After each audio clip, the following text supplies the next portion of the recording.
Comme nous le souhaitons chaque année lors du SIHH, c'est donc de présenter toujours une nouvelle complication majeure.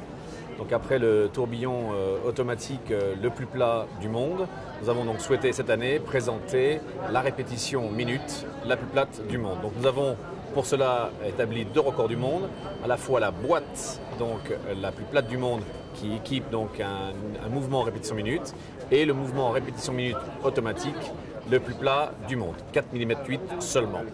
Donc c'est aussi un moyen pour nous de montrer tout notre savoir-faire dans les complications majeures.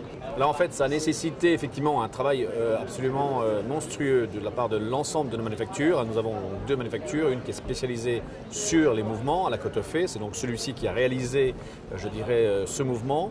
Toute la partie développement pur et ensuite emboîtage, réalisation de la boîte qui a été conçue spécialement autour de ce mouvement, parce que vous savez que dans la répétition minute, la partie du son est extrêmement importante.